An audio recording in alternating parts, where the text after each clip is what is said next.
తిరుమల శ్రీవారి లడ్డూ తయారీలో కల్తీ జరిగిందని సిట్ నివేదిక స్పష్టంగా నిర్ధారించడంతో వైకాపా నాయకులు చేసిన మహా కుంభకోణం బట్టబయలైందని తూర్పుగోదావరి జిల్లా టీడీపీ అధ్యక్షులు బొడ్డు వెంకటరమణ చౌదరి తీవ్రంగా విమర్శించారు. ఈ సందర్భంగా రాజానగరం నియోజకవర్గ కేంద్రంలో కోరుకొండ శ్రీ లక్ష్మీ నరసింహస్వామి వారి దేవాలయానికి నాయకులతో కలిసి వెళ్లి స్థానిక భక్తులు పూజారులతో కలిసి ప్రత్యేక పూజా కార్యక్రమాలు నిర్వహించారు. ఈ కార్యక్రమంలో కంటి నాగేశ్వరరావు, గంగిశెట్టి చంటిబాబు, మారిన రాము, సూదిని గంగాధర్, మారిన బుజ్జి, అతికెంశెట్టి కామరాజు, గోల్కొండ సత్యనారాయణ తదితర టీడీపీ శ్రేణులు పాల్గొన్నారు.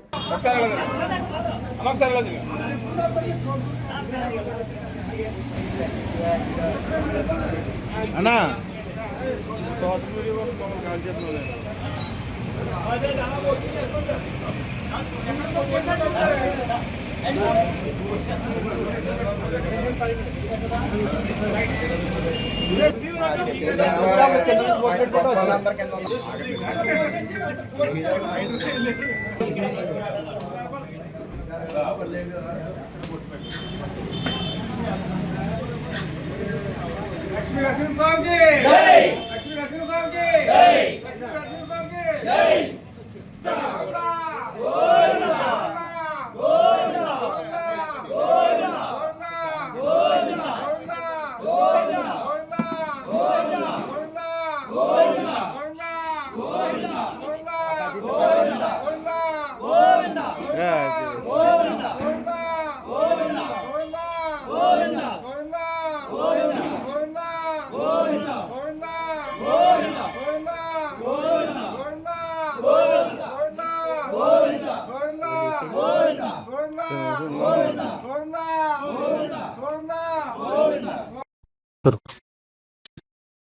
అందరికీ నమస్కారం.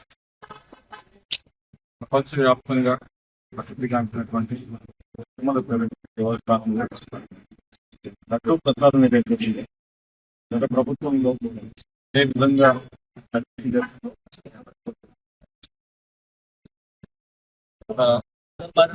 నెయ్యి విషయంలో కేంద్ర ప్రభుత్వం చేసినటువంటి స్పెషల్ ఇన్వెస్టిగేషన్ ఫోర్స్ రాష్ట్రపతులు వారు నిన్న రోజున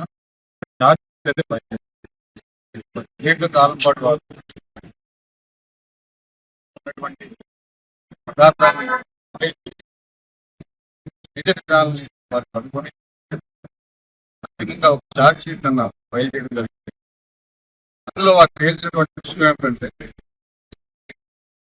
వీటిని వాడినటువంటి నెయ్యిలో అసలు నెయ్యే లేదని, పాల పదార్థాల్లో ఉండవలసినటువంటి ఏదైతే అసలు దీంట్లో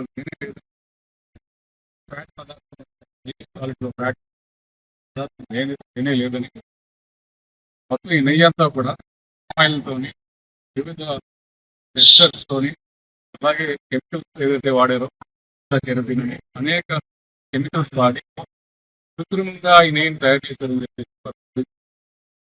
అనేక మందిని వారు చార్జ్ షీట్ లో ఫైల్ చేయడం అంటే మానవులు చేసే పాపాల్లో ఆఖరికి చాలా పవిత్రమైనటువంటి పాపాలు చేస్తున్నారు.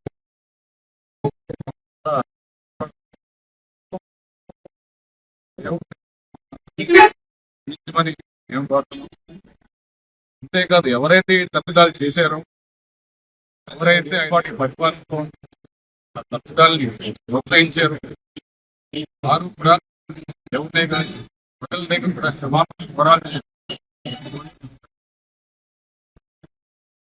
ఇది కేవలం తప్పిదం మాత్రం బయట అనేకమైనటువంటి తప్పిదాలు మనకి మన మళ్ళీ బండువాళ్ళ విషయంలో దాదాపు 54 కోట్ల రూపాయలు కూడా స్కామ్ జరిగింది. ఇటువంటి ఎన్నో ఉన్నాయి.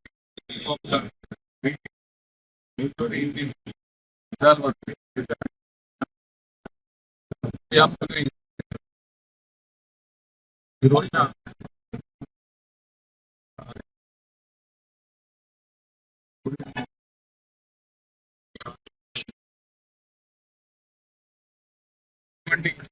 ఎన్ని స్కామ్లు చేసినప్పటికీ అన్ని కూడా బయట చేస్తూ ఉంటుంది.